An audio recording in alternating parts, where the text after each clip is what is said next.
আজ আমরা ভেক্টরের ডট প্রোডাক্ট কিভাবে নির্ণয় করতে হয় তা শিখবো। এখানে দুটো ভেক্টর দেওয়া আছে, এ ভেক্টর আর বি ভেক্টর। তো আমরা সেটা ডট প্রোডাক্ট করবো, চলো দেখা যাক কিভাবে করবো।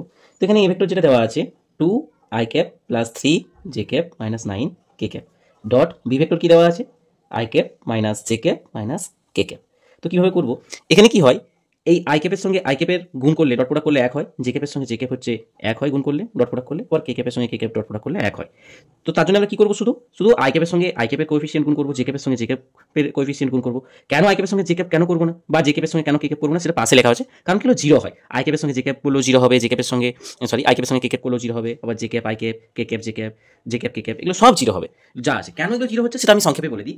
কারণ কি, আমি একটা উদাহরণ দিয়ে বলছি। আই ক্যাপের সঙ্গে জে ক্যাপ, অ্যাকচুয়ালি এক্স অক্ষ বরাবর যে একক ভেক্টর সেটাকে আমরা আই ক্যাপ দিয়ে চিহ্নিত করি, এবং ওয়াই অক্ষ বরাবর যে একক ভেক্টর সেটাকে জে ক্যাপ দিয়ে চিহ্নিত করি, এবং এদের মধ্যে অ্যাঙ্গেলটা কত, 90 ডিগ্রি।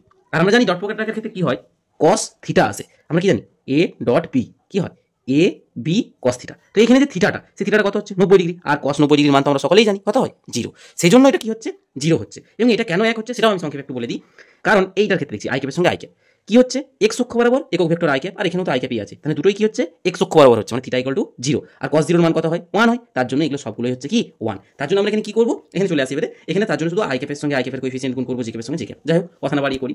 2 আর 1 2 হলো, প্লাসে মাইনাসে মাইনাস 3 আর মাইনাস মাইনাসে প্লাস 9। কত হবে ক্যালকুলেশন করলে, 9 আর 2 11, 11 থেকে আমি আবার যে 3 বাদ দিয়ে দিই, পড়ে থাকলো 8। তাহলে 8 অ্যান্সার। Thank you.